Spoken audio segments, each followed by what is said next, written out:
If you want to come up with your own entries for a strategy, then that is a difficult proposal. You might do meditation, read a book, go on forum, watch YouTube, but the reality is you need to have a systemized way to build strategy. Now, of course, you can use a data mining package like Strategy Quant but if you want to target a certain type of instrument or a certain type of strategy, then you need to come up with a systemized way to enter a trade. I already did a video about the most effective exits for a strategy, and you can watch that over here. Today, we will do the most effective entries. So let's jump right in. This is the S&P 500 futures data since 2006, and our first entry will be an indicator. I am using in this example the KCC percent indicator. You can watch the video dedicated to this indicator in the description or in the corner. This indicator measures the pullback. It's like the RSI, but it does its calculation in a different way. And here I am using the look back of 4, smoothing of 3.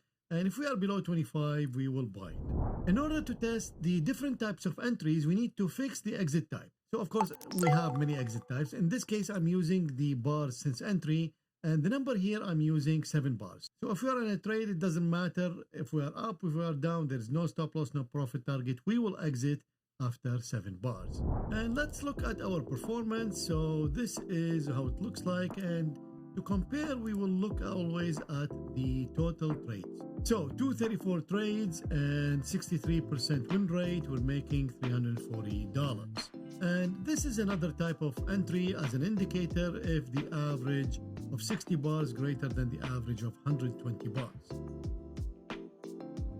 Now remember, if you leave this alone, there will be very few trades, but because we have the 7-day exit, then again we have 341 trades.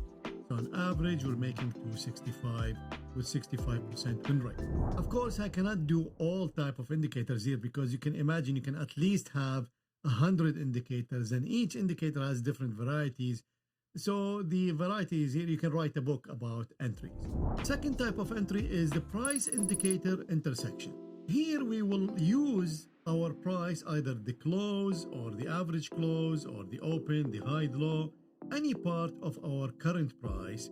We use it when it intersects with an indicator. So those indicators will be the one that is in the same space as the chart. So moving average, Bollinger Bands, Keltner Bands, Fibonacci, anything that interacts with the price, we can use it. So in this case, I'm using if the close crosses above the average of 5 bars. So if we compile this, we have 306 trades, 57% win rate, and $130 loss on average. Now I'm using the S&P 500. So of course, it makes sense to use this below because this is a mean reversion instrument. And like I estimated, so we have 62% win rate now with an average of 291 trades. Another example is if the close crosses below a Bollinger Band. And again, we can compile this. We have 86 trades with 365 on average and 64 win percent. Again, the varieties here are endless because out of the 100 indicators, let's say in your platform, half of them will be with the price. And you can use any variations of those with the intersection of the close or the average close or the close plus high low divided by 3. You can see there are millions of variations that you can do out of those. Again, a whole book can be written on price plus the indicators. Entry type number 3 is a price level. This is when we know exactly where we want to enter. So we don't care about indicators. We don't care about patterns. We know exactly where we want. In this case, I put this example. So if the close of yesterday minus the average true range times 1.2, this is a multiplier. So basically we are looking if today price go below yesterday's close and the distance is 1.2 times the average true range, we will enter to go long.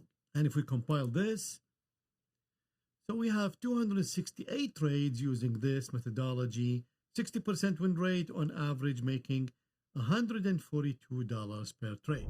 This type of entry usually is used either for mean reversion or a breakout without any indicators, because you can always add some distance from some initial point that happened yesterday.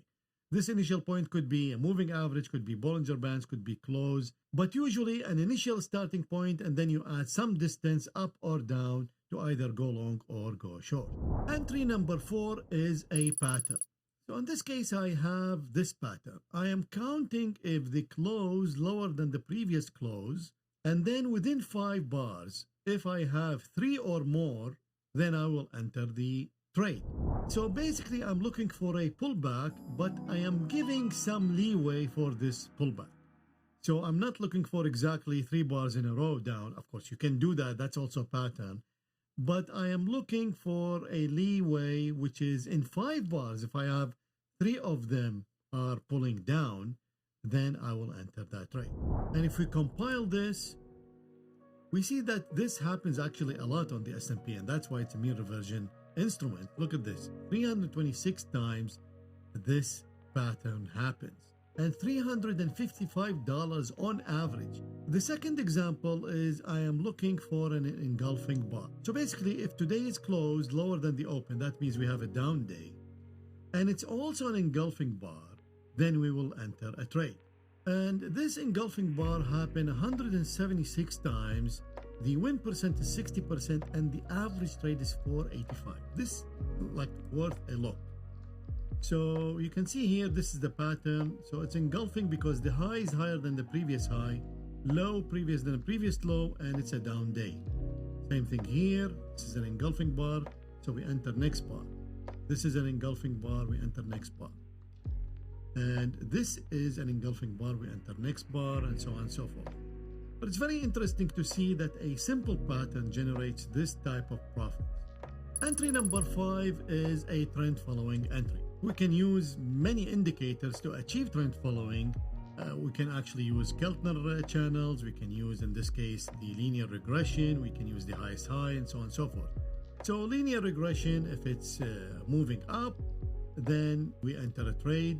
And in this case, of course, we will have less trades, but because we're exiting, remember, always after 7 bars, so that's why we have too many entries.